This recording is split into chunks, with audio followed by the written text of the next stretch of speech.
छत्तीसगढ़ के जम्मो खबर, किस्म किस्म के मनोरंजक कार्यक्रम और लाइव डिजिटल टीवी देखे बर हमार फेसबुक पेज न्यूज़ 36 लाइव ला फॉलो करो और लाइक करो। जय जोहार।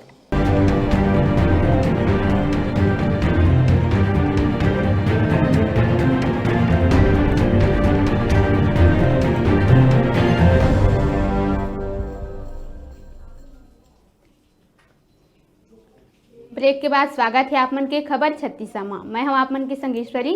तो आवा आगू बढ़थन। एशिया के सबले बड़े स्टील प्लांट भिलाई इस्पात संयंत्र के बाहर राष्ट्रव्यापी हड़ताल के बड़े असर बिहनिया ले ही देखे बर मिलिस। अलग अलग यूनियन हड़ताल के समर्थन करत हुए बोरिया गेट बीएसपी मैग्नेट में जम के प्रदर्शन करीन।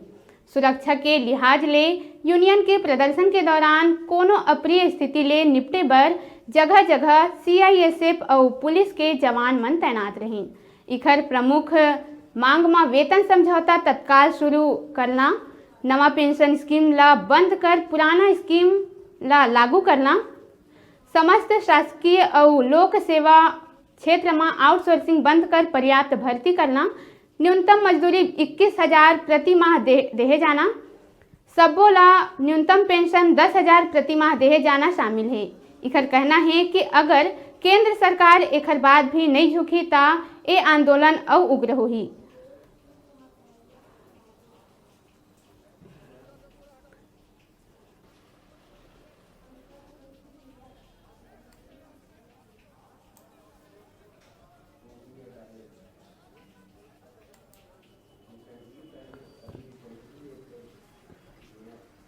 के रूप में हमने हासिल किया था। हम प्रबंधन के साथ चर्चा करके अपना वेतन समझौता करते थे। उसके ऊपर केंद्र सरकार ने सीधे सीधे हस्तक्षेप करते हुए रोक लगा दी है। इसके अलावा जो श्रम कानूनों में इन्होंने संशोधन किया उसके खिलाफ हम लोगों का है।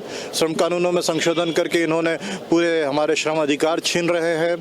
बोनस, ईएसआई, ग्रेच्युटी ये सब के ऊपर में सीलिंग लगी हुई है। ये सारी सीलिंगों को हटाने की मांग है। समान कार्य के लिए समान वेतन देने की मांग है। न्यूनतम वेतन 21,000 रुपये प्रति माह देने की मांग है। न्यूनतम पेंशन 10,000 रुपये प्रति माह देने की मांग है। इन सब मांगों को लेकर हम लोग ये हड़ताल कर रहे हैं। निश्चित रूप से ये जो राष्ट्रव्यापी हड़ताल है, अभी तक के जितने भी हड़ताल हुए उसमें सबसे ज़्यादा अभूतपूर्व ये सफलता की तरफ है। देश भर में ये माना जा रहा है कि 20 करोड़ से ज़्यादा लोग इसमें भागीदारी कर रहे हैं। ये मजदूरों का हड़ताल के रूप में ये शुरू हुआ था, लेकिन अधिकांश जगहों में गाँव में भी इसको बंद को सफल बनाने के लिए लोग जुटे हुए हैं। छत्तीसगढ़ के अंदर देखा जाएगा तो छत्तीसगढ़ में हम ट्रेड यूनियनों के साथ साथ में यहाँ के किसान संगठन भागीदारी कर रहे हैं और उन्होंने ये तय किया था कि आज जो गाँव के अंदर से सब्जियां, दूध और अंडे जो शहर में सप्लाई होता है उसको हम लोग पूरी तरीके से बाधित करेंगे करके वो लोग बोले थे, क्योंकि हमारे से ही वो शहर का वो सारा चीज़ चलता है। तो निश्चित रूप से वो लोग भी हमारे साथ कंधे से कंधा मिला के हैं। तो पूरे देश के अंदर में यह अभूतपूर्व रूप से सफलता की तरफ जा रहा है। और ये यदि इसके बाद भी यदि केंद्र सरकार नहीं झुकती है तो ये आंदोलन और तीखे होंगे और या तो उनको झुकना पड़ेगा या फिर जाना पड़ेगा।